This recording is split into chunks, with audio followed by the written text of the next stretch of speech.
Alhamdulillah, pada kesempatan di sore ini kita kembali bisa sama-sama hadir untuk melanjutkan belajar kita. Materi yang akan kita coba bahas pada kesempatan sore ini, materi yang berkaitan dengan salah satu bagian dari ilmu, ya. Bagian dari tholabul ilmi, yaitu berkaitan dengan yang diistilahkan oleh eh, sebagian ulama dengan istilah taksilul ilmi. Yang akan kita coba bahas bersama pada kesempatan di sore ini, bahasannya, temanya tentang taksilul ilmi. Ini masih berhubungan dengan belajar. Kenapa kita perlu mengangkat tema ini? Karena seperti yang pernah kita singgung sebelumnya, bahwa kita pernah mendapatkan penjelasan, misalnya dari Imam Az-Zarnuji, penulis kitab Ta'limul Muta'alim, atau juga dari beberapa ulama lain, ada orang yang salah dalam proses belajar. Ya, ada yang salah dalam proses belajarnya. Nah, yang salah dalam proses belajar tentu tidak bisa dibiarkan, tidak bisa didiamkan, tetap berada dalam kesalahannya. Ya. Harus ada upaya untuk meluruskan, karena yang seperti ini tidak bisa lalu kita memaklumi terus. Ya. Bagi pemula, bagi pembelajar yang belum mengerti, bagi ini dan itu bisa kita maklum. Tapi tidak bisa seterusnya, tidak bisa begitu terus, bahwa orang salah dibiarkan. Apalagi kalau yang sudah mulai punya semangat. Kita pernah sampaikan bahwa yang disampaikan oleh Imam Az-Zarnuji dalam Ta'limul Muta'alim, ada orang yang salah belajar. Padahal dia belajar. Ya, belajar bisa jadi membaca, menyelesaikan baca buku, tapi salah proses belajarnya. Bisa jadi buku yang dibaca salah. Salah itu bisa isi bukunya, atau bisa juga pada bahan yang kalau kita urutkan pada marhalahnya, pada levelnya, ini belum pada level tersebut. Atau mungkin ada yang belajar berkali-kali membaca buku, tapi dia tidak paham bahwa sebenarnya dia berputar-putar pada level tertentu. Nggak naik-naik kelas. Yang baru belajar tentu tidak menyadari. Dia mengira bahwa ini berjalan aman-aman saja. Ya, berjalan normal, bahwa dia belajar. Tapi sebetulnya keliru. Ya, kelirunya bukan begitu cara belajarnya. Harusnya cara belajarnya di mana-mana itu bertahap. Ya, bertahap, bertingkat-tingkat, ya, ada urutan yang tidak mungkin kita abaikan. Nah, istilah taksilul ilmi tentu perlu kita kenali dengan baik. Karena ini dikenal di kalangan para ulama.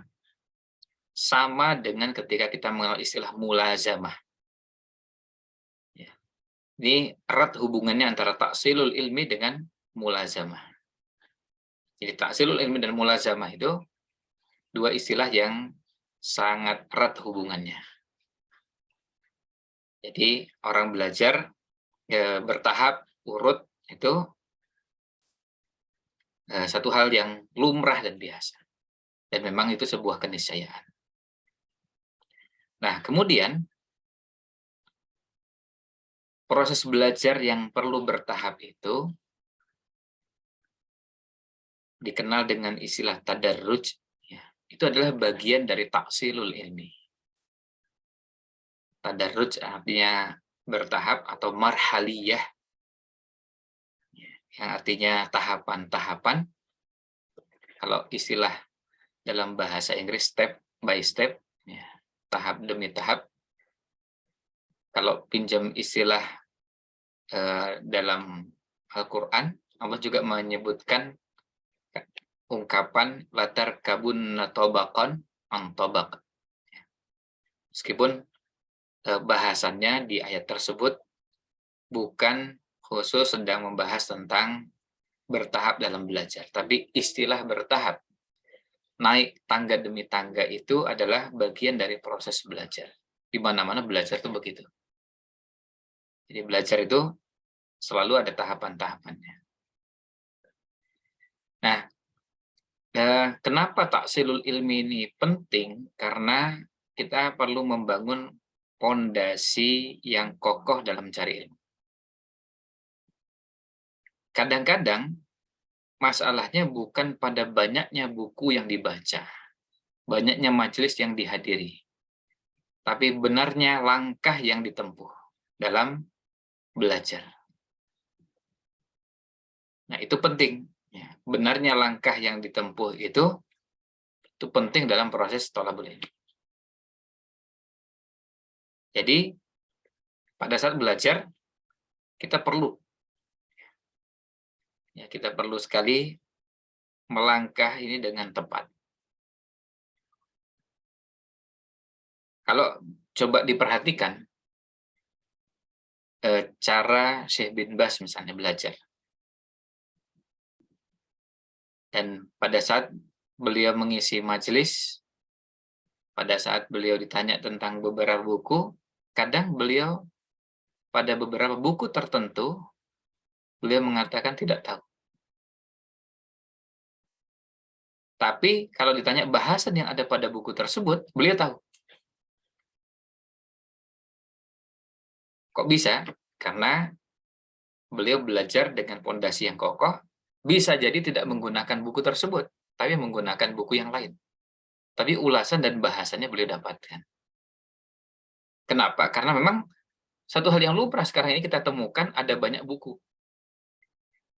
Buku yang beragam dan macam-macam. Misalnya gini, sekarang kalau kita sodorkan pertanyaan pada beberapa ulama tentang sholat, buku tentang sholat. Apakah beliau yang ditanya selalu tahu tentang buku-buku tersebut? Belum tentu.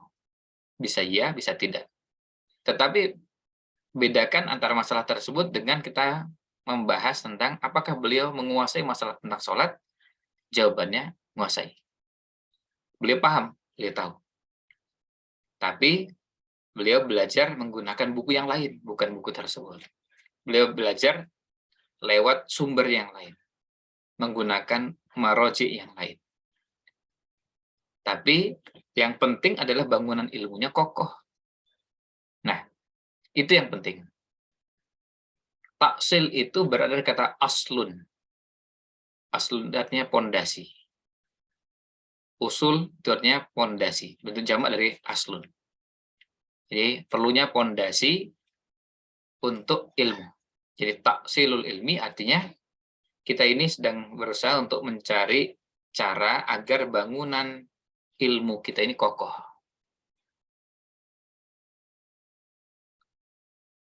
Nanti di dalamnya ada apa saja, itu yang cakupannya sangat luas. Tapi yang ingin kita sampaikan di sini adalah bahwa yang penting itu adalah cara dan tahapan belajar kita benar. Itu yang penting. Bukan dari banyaknya majelis, banyaknya buku, tetapi caranya salah. Kalau banyaknya buku, banyaknya majelis, ya banyaknya buku yang dibaca, banyaknya majelis yang dihadiri, dan caranya benar, itu ideal. Tapi kalau banyaknya buku yang dibaca, banyaknya majelis yang dihadiri, tapi tidak paham tahapan dan urutan, tidak paham taksilul ilmi, maka yang terjadi adalah kegamangan. Bisa muncul kebingungan, bisa muncul kesalahpahaman memahami beberapa bahasan. Ada bahasan yang dimasukkan pada bahasan akidah, padahal itu bahasanya lebih erat hubungannya dengan bahasan fikih. Akhirnya akidah dianggap fikih, atau fikih dianggap akidah. Jadi kebolak-balik. Peta konsep ilmunya tidak jelas. Konsep ilmunya tidak jelas karena apa? Karena belajar yang tidak terbimbing, belajar yang tidak terarah. Taksilul ilmi itu ingin mendudukkan itu. Ingin mendudukkan ilmu ini dengan benar. Nah, nanti itu mencakup seluruh ilmu dalam Islam, juga ilmu di bagian-bagian tertentu. Ilmu pada bagian-bagian tertentu, misalnya kalau kita ingin belajar akidah, itu menggunakan buku apa untuk pemula? Terus kalau tingkat lanjutan pakai buku apa lagi? Pada tahap berikutnya buku apa lagi? Begitu seterusnya. Sama juga dengan kalau kita belajar fikih. Belajar fikih dimulai dari buku apa, lalu pindah ke buku apa, kemudian pindah lagi ke buku apa, dan begitu seterusnya. Apakah harus semua dipelajari? Kalau waktunya bisa, ideal. Tapi kalau tidak bisa, belajar yang bertahap, belajar yang benar tadi, bisa membuat seseorang menguasai bahasan-bahasannya, meskipun tidak semua buku dibaca. Karena dalam satu mazhab, buku yang ada itu bisa ratusan, bukan puluhan. Kalau puluhan itu sedikit. Karya ulama di satu mazhab, misalnya mazhab Syafi'i, bukunya bukan puluhan, ratusan buku. Saya nggak tahu apakah sampai ribuan, sangat mungkin sampai ribuan, berikut buku-buku kecilnya atau buku-buku mukhtasar dengan ragamnya, tapi minimal ratusan. Minimal ratusan itu bukan 100, 200 ya. Jadi misalnya sebuah matan tertentu. Apakah matan untuk pemula itu cuma satu? Tidak. Kita dapati ada lebih dari satu matan. Matan tersebut kemudian ada yang memberikan keterangan singkat, ta'liq. Lalu ada yang memberikan penjelasan agak panjang. Lalu ada yang, dan begitu seterusnya. Nah, tergantung kita mau seperti apa. Nah, ini yang berkaitan dengan taksilul ini. Jadi, kita berharap asatidzah sekalian bisa memahami ini. Sehingga pada saat belajar, apapun yang dipelajari, kerangka yang dibangun adalah bahwa belajar itu harus bertahap, harus urut, harus jelas bangunan yang akan dibentuk itu seperti apa, fondasinya dimulai dari mana, itu perlu jelas. Supaya tidak terjadi belajar yang serabutan. Belajar yang menimbulkan kebingungan. Atau belajar yang memunculkan kegamangan. Ini nggak jelas. Ini nggak jelas bisa apa.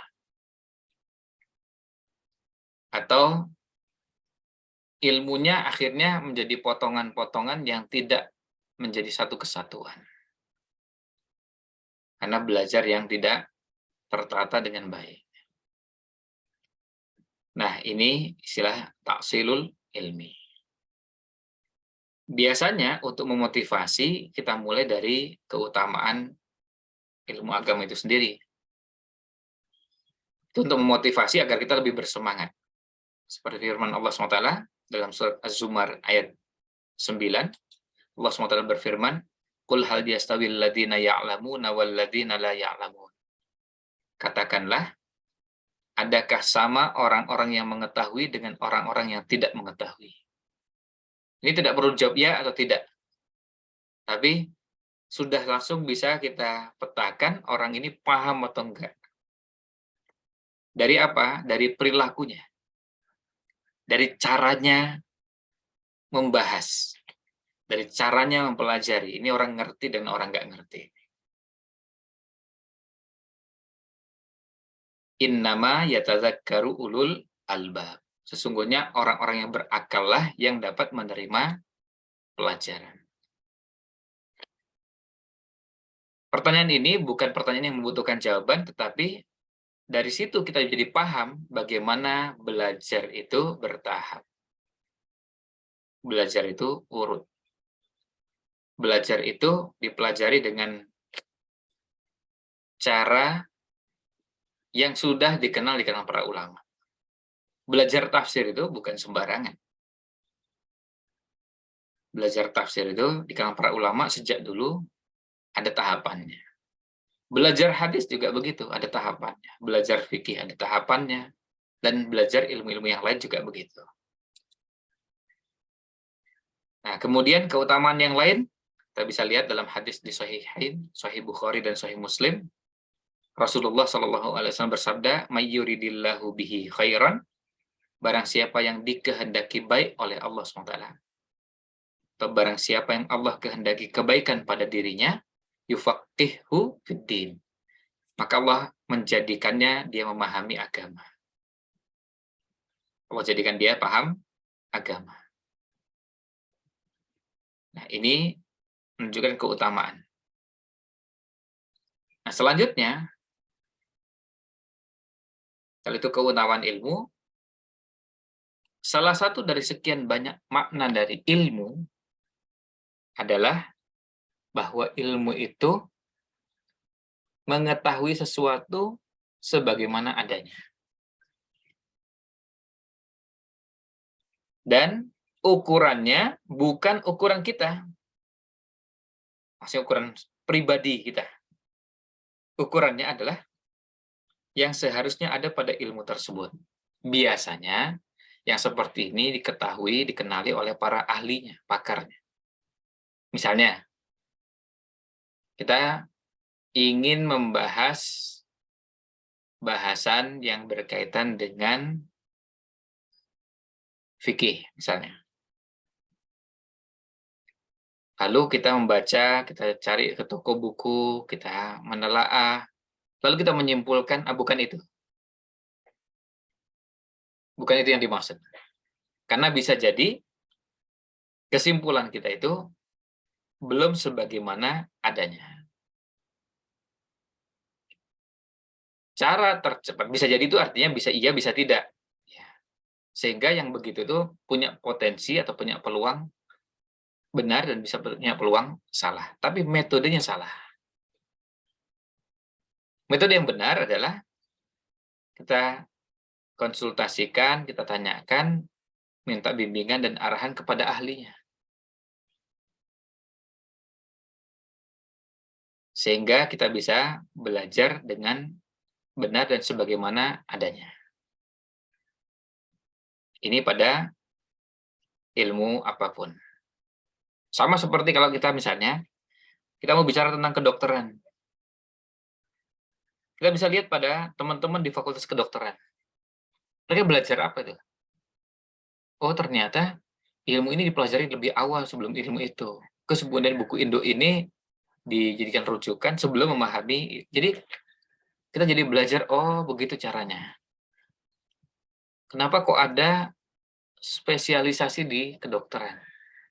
Apa nggak cukup dengan yang umum aja lah, gitu. Artinya nggak usah ada spesialisasi ini dan itu. Terus kita pelajari, oh begini caranya. Nah itu kita minta penjelasan, bimbingan, arahan dari orang yang ngerti.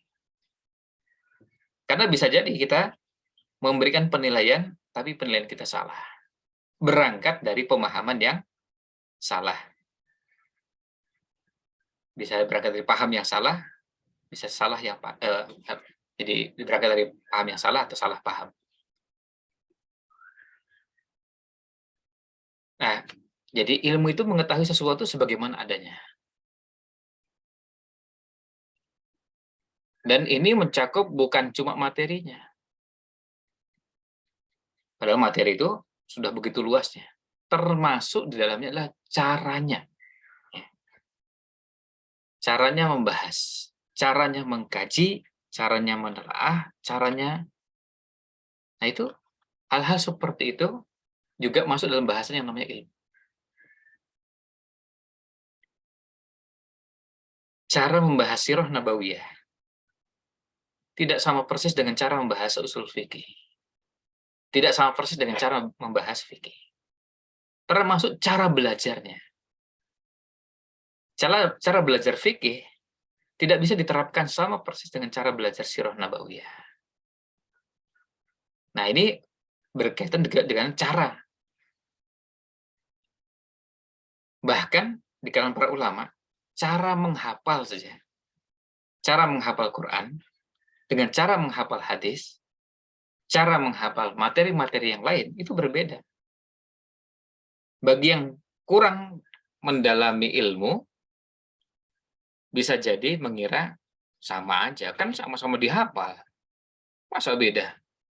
Iya, memang bagi yang nggak ngerti, bingung dan susah membedakan. Tapi kita bisa maklumi, ya maklum namanya juga orang tidak ngerti. Nah, tadi kita sampaikan di awal, yang paling penting adalah jangan sampai kita termasuk orang yang dianggap tidak ngerti tadi. Menyimpulkan, tapi kesimpulan kita keliru dan salah. Cara membaca sekarang.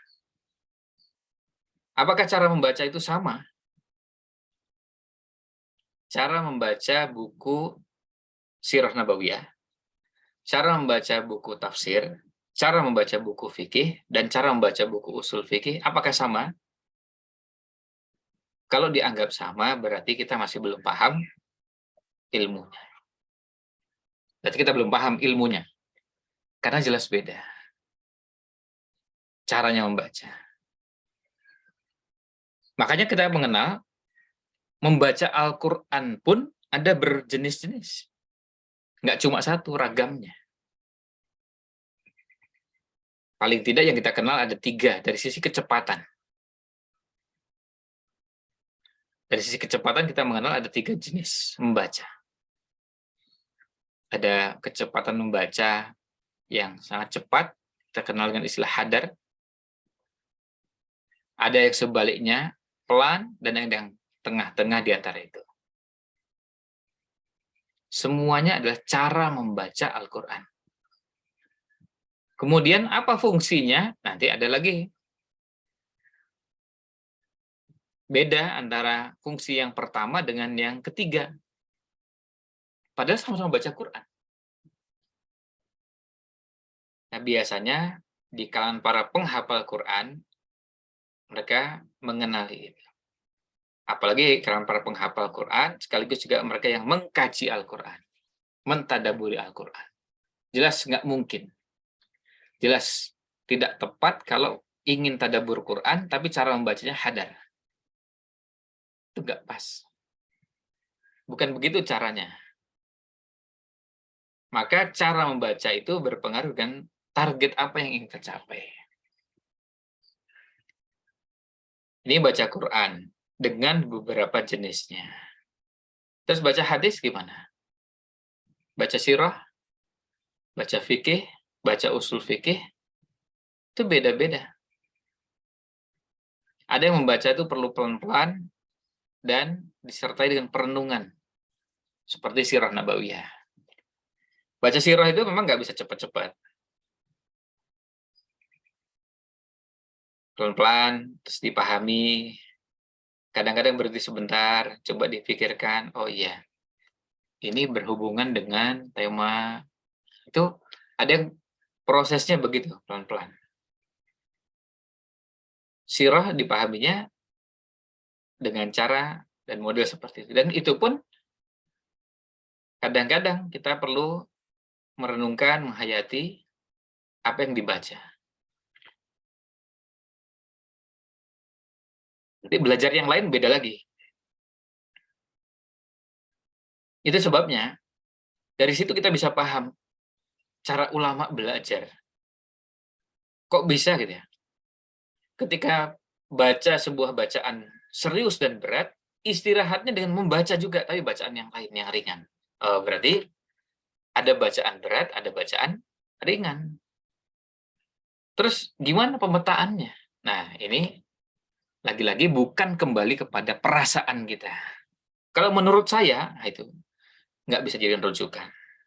Dan potensi kelirunya besar, karena saya ini bukan rujukan. Tapi kalau yang cerita itu Imam Syafi'i, kalau menurut Imam Syafi'i, nah itu bisa. Kalau menurut Imam Ibnul Jauzi, nah itu bisa. Kalau orang-orang sekelas beliau-beliau, menurut Syekhul Islam Ibnu Taimiyah, menurut Ibnu Qayyim, menurut Imam Nawawi, menurut Ibnu Hajar, dan kalau ulama-ulama yang bicara, nah itu diperhitungkan. Tapi kalau kayak kita ini, malah menurut saya, ya belum saatnya kita berkesimpulan terlalu cepat, sementara bahan bacaan kita masih terbatas.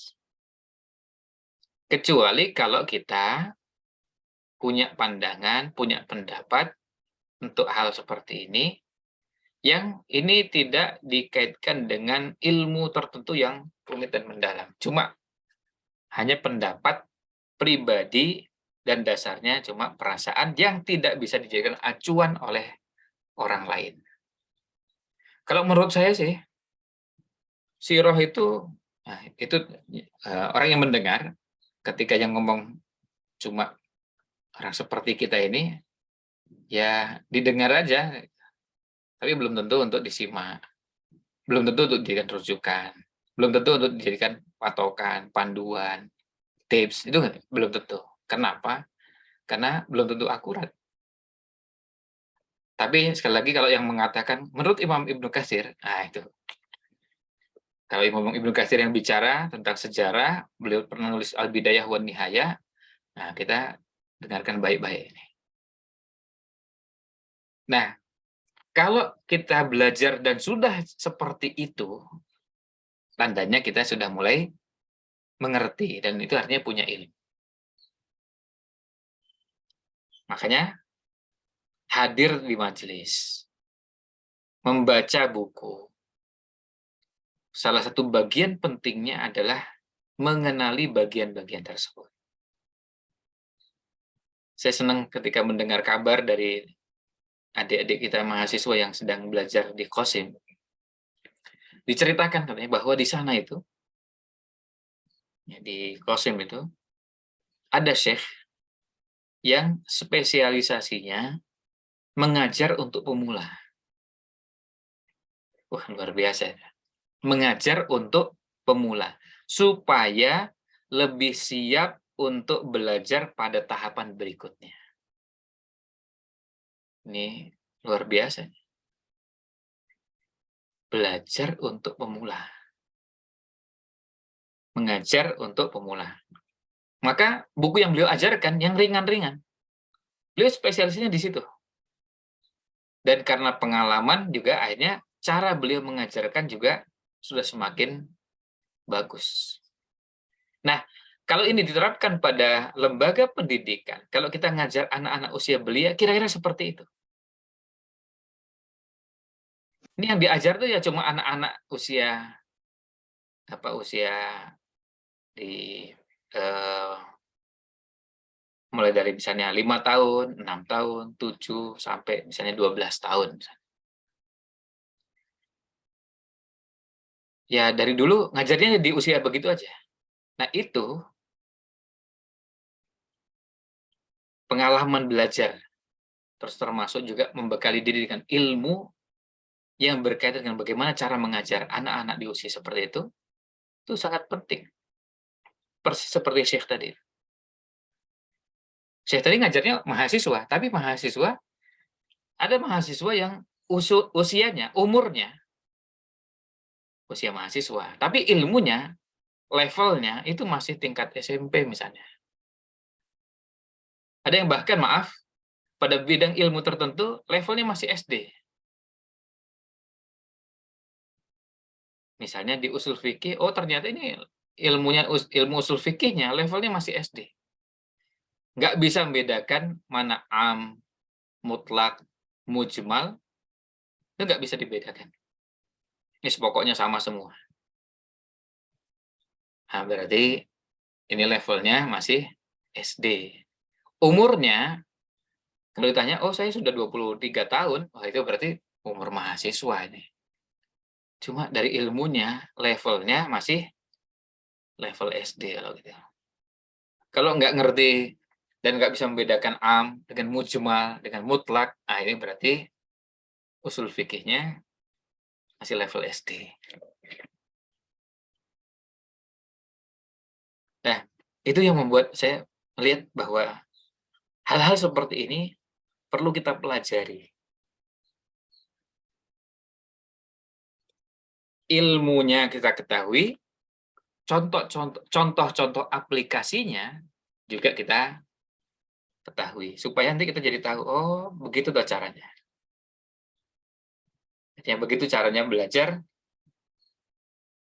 ya ternyata untuk belajar pada ilmu-ilmu yang berat, dimulai dari sini dulu. Ada istilahnya dalam taksil ilmu, namanya itu ilmu usul dulu, sebelum furo. Karena apa?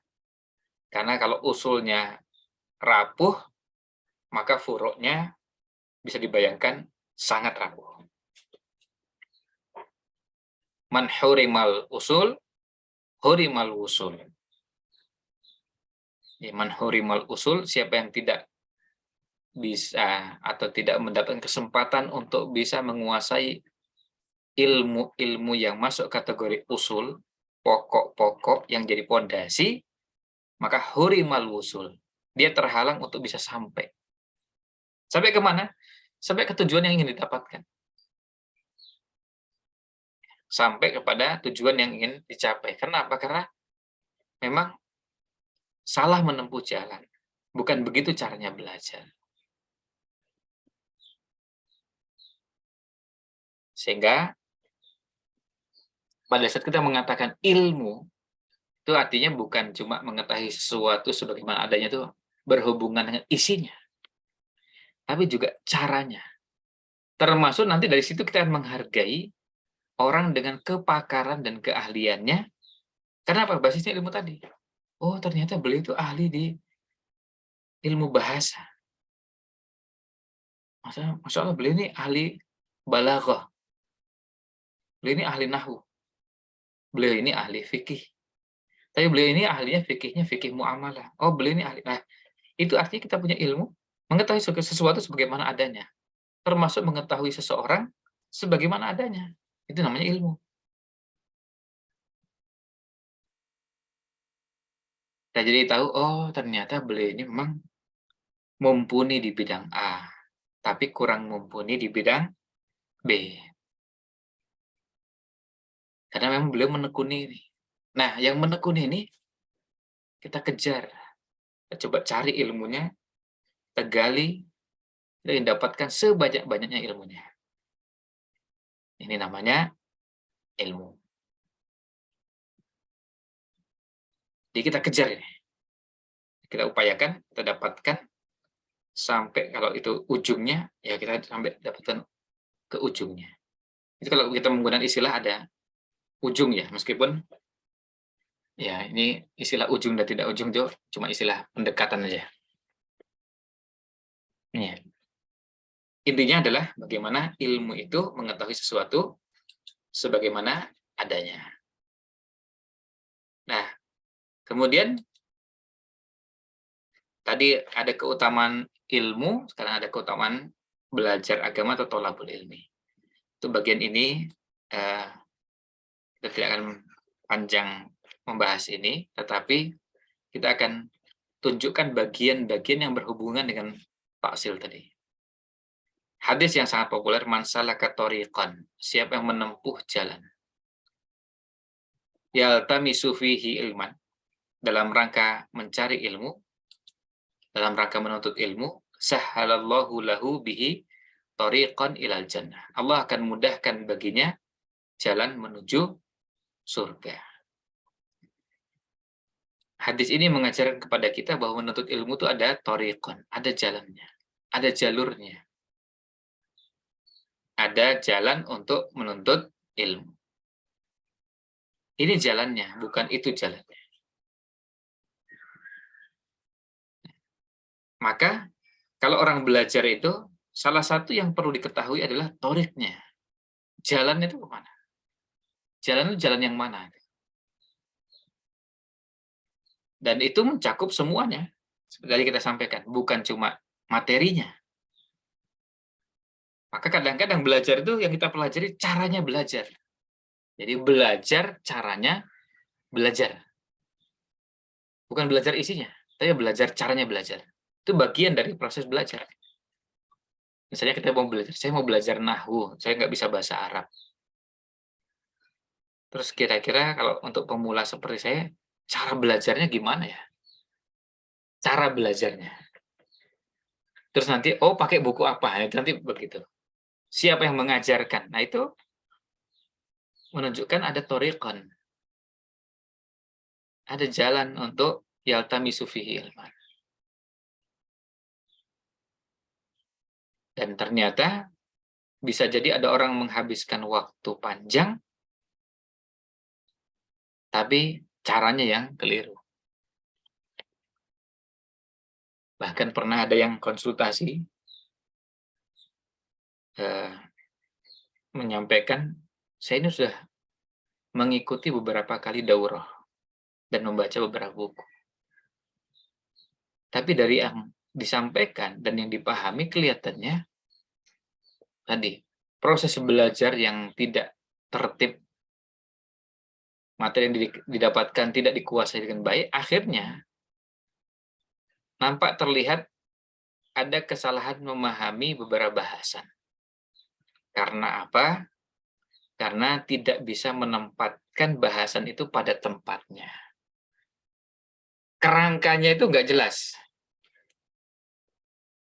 Ya, kalau kerangka itu diibaratkan seperti lemari, berisi rak-rak yang sudah tersusun, kan harusnya pada saat kita belajar itu, kita belajar apa, kemudian nanti diletakkan di rak sebelah mana. Belajar apa lagi, lalu diletakkan di sebelah mana. Dan begitu seterusnya. Ada ilustrasi yang dibuat oleh salah seorang ustadz, ada yang belajar itu seperti toko bahan bangunan. Toko bahan bangunan itu kan di situ ada pasir, ada kayu, besi, paku, bambu, ini, itu, macam-macam. Nah, tapi nggak beraturan. Dan masing-masing di tempatnya. Nah, ilmu itu tidak seperti itu. Ilmu itu, bahan-bahan tadi setelah didapatkan, diramu. Jadilah sebuah bangunan. Maka sering kita mendengar istilah bangunan ilmu. Ada pondasinya, ada tiang, ada dinding, dan sampai ke atas. Ilmu seperti itu. Maka ada orang yang belajar, isi kepalanya tuh macam-macam. Isi kepalanya ada materi masuk lagi, tapi di kepalanya nggak beraturan.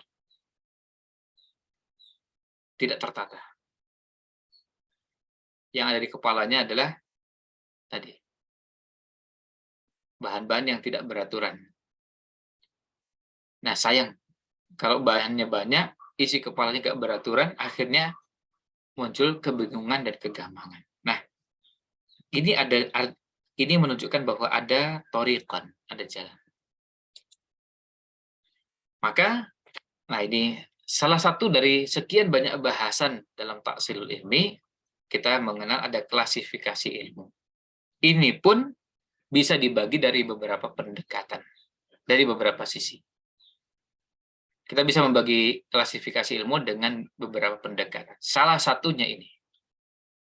Berangkat dari hadis tolabul ilmi faridatun ala kulli muslim. Menuntut ilmu itu faridah, fardu, wajib ala kulli muslimin, bagi setiap muslim. Ini hadis sahih riwayat Ibnu Majah nomor 224. Hadis ini tidak terdapat di Sahih Bukhari, tidak terdapat di Sahih Muslim, tidak terdapat di Sunan Abi Daud, Sunan Tirmidzi, Sunan Nasai. Tapi hadis ini terdapat di Sunan Ibnu Majah. Di sini disebutkan ada ungkapan faridah dan ada ala kulli muslim. Jadi ada menuntut ilmu yang fardu bagi setiap muslim. Jadi menuntut ilmu yang fardu, menuntut ilmu yang wajib bagi setiap muslim. Artinya semua kita wajib. Oh, berarti ada ilmu yang wajib untuk semua. Ada ilmu yang wajib untuk semua. Nah, kalau disodorkan pertanyaan, ilmu yang wajib untuk semua itu apa? Nah, lagi-lagi, jangan cepat-cepat membuat kesimpulan kalau kita belum pernah membaca penjelasan para ulama. Karena kalau kesimpulan kita bisa jadi nanti beda-beda dan macam-macam, bahkan bisa jadi ada yang aneh-aneh. Nah, kita tanyakan pada ulama ini yang ilmu yang wajib itu apa ya? Yang harus dipelajari oleh setiap muslim. Nah, dari situ kita belajar, oh ternyata para ulama ada yang menulis buku-buku tentang ini. Ada buku Al-Wajibatul Mutahattimat. Syekh bin Baz sering sekali mengajarkan ini dan menganjurkan orang untuk mempelajari hal-hal seperti ini. Kewajiban-kewajiban yang sangat mendesak dan harus dipelajari oleh setiap muslim dan muslimah. Berarti itu harus dipelajari. Misalnya apa? Belajar Al-Fatihah. Oh iya, wajib ya. Ya karena apa? Setiap hari kita sholat. Dan setiap sholat baca Al-Fatihah. Berarti belajar Al-Fatihah wajib. Karena kalau saya nggak belajar Al-Fatihah, saya nggak bisa baca Al-Fatihah, terus gimana caranya saya sholat? Karena tidak ada ceritanya sholat tanpa Al-Fatihah. Sholat pasti ada Al-Fatihahnya. Nah, selain itu apa lagi? Nah, berikutnya ada banyak. Oh, ternyata ini yang akan dikerjakan dan hukumnya fardu ain, maka belajarnya menjadi fardu ain. Oh, begitu alurnya. Ini salah satu penjelasan dari sekian banyak penjelasan ulama. Nah, kita sekarang pada pertemuan ini tidak sedang membahas tentang poin-poin dan detail-detail bahasan-bahasan yang wajib, yang tidak wajib, dan yang lainnya, tapi kita ingin memberikan gambaran bagaimana ilmu ini ada kerangkanya. Maka ada yang membagi menjadi 2, ada yang membagi menjadi 3, ini sifatnya ijtihad. Tapi yang sudah pasti, yang membagi menjadi 3, itu semua sepakat dengan nomor 1 dan nomor 2. Yang membagi 2 berarti sudah ketemu. Bahwa ada ilmu fardu ain dan ada ilmu fardu kifayah. Ilmu fardu ain artinya ilmu yang wajib dipelajari oleh setiap muslim dan muslimah. Sementara ilmu fardu kifayah, ilmu yang dipelajari oleh sebagian dan harus ada dari umat Islam yang mempelajari itu.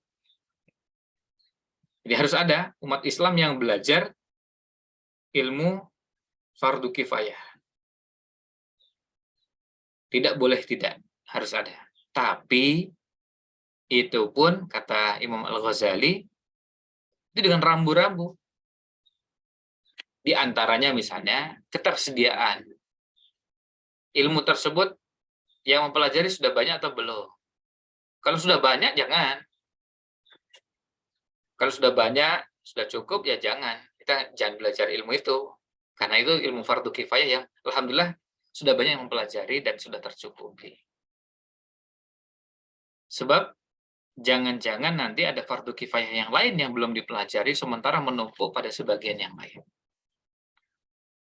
Jadi kita belajar, oh ternyata belajar ilmu fardu kifayah juga nggak bisa serta-merta kita mikir untuk diri kita sendiri. Saya senangnya belajar ini. Iya, senang sih senang. Tapi ini ilmu fardu kifayah yang alhamdulillah umat Islam sudah banyak yang mempelajarinya. Bahkan alhamdulillah sudah ada ahli-ahlinya. Yang belajar saat ini juga banyak. Nah, kira-kira kalau kita belajar ke situ, pas nggak? Ternyata ada cabang ilmu fardu kifayah lain yang juga harus dipelajari dan masih banyak yang belum belajar. Terus, ya berarti kita harus mengatur secara proporsional mana yang perlu dipelajari oleh sebagian umat Islam dan ternyata jumlahnya kurang dan mana yang sudah cukup. Bahkan yang berlebih. Nah, kita lihat ini, mana yang mendesak, tidak mendesak, mana yang fardu ain, mana yang fardu kifayah. Jadi belajar itu ternyata perlu diatur. Ya, perlu mengatur cara belajar kita. Nah, dari situ kita mengenal ada yang namanya ilmu, selain ilmu fardu, kalau itu fardu itu artinya wajib, itu fardu ain, itu fardu kifayah, nanti ada yang namanya ilmu mustahab. Mustahab itu artinya dianjurkan. Mustahab itu artinya dianjurkan. Jadi tidak wajib. Bagus atau sebaiknya ada yang mempelajari ilmu tersebut.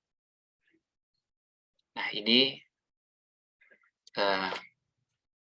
Ulasan berkaitan dengan taksil ilmi. Jadi dari sini kita berharap mudah-mudahan bisa dipahami oleh semua ikhwan dan akhwat sekalian, ilmu yang eh, perlu kita pelajari.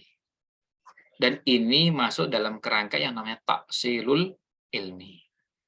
Tentu sekali lagi tadi kita sampaikan di awal, ini hanya sebagian dari ulasan yang berkaitan dengan taksilul ilmi. Ya, mudah-mudahan nanti pada kesempatan yang lain kita bisa membahas misalnya tadarruj marhali atau bertahap itu seperti apa sih? Bertahap dalam mempelajari ilmu Islam secara umum atau bertahap mempelajari sebagian dari ilmu Islam. Belajar misalnya gini, bertahap tuh kalau kita belajar ada materi tafsir, hadis, fikih, akidah, sejarah, lalu ada bahasan tentang Tibun Nabawi, Ghazul Fikri, ini dan itu banyak sekali. Nah, itu perlu bertahap. Ilmu mana dulu yang didahulukan sebelum yang lain. Kemudian nanti masuk ke sebuah cabang ilmu, itu pun ada tahapannya. Maka tahapan-tahapan itu bertingkat-tingkat. Nah, demikian ulasan untuk kesempatan di kali ini. Mudah-mudahan ada manfaat yang bisa diambil, bisa menjadi penyemangat bagi kita semua untuk mau belajar, untuk mau menggali, mau mengkaji, dan mudah-mudahan apa yang kita bahas ini menjadi inspirasi bagi kita semua. Demikian yang bisa kami sampaikan, mudah-mudahan sekali lagi ini bisa menjadi catatan amal kebaikan kita di sisi Allah SWT di sore ini untuk belajar, dan mudah-mudahan Allah membimbing kita untuk belajar dengan cara yang benar. Demikian, wallahu a'lam. Wassallallahu ala Nabi Muhammad wa ala alihi wa sahbihi ajma'in.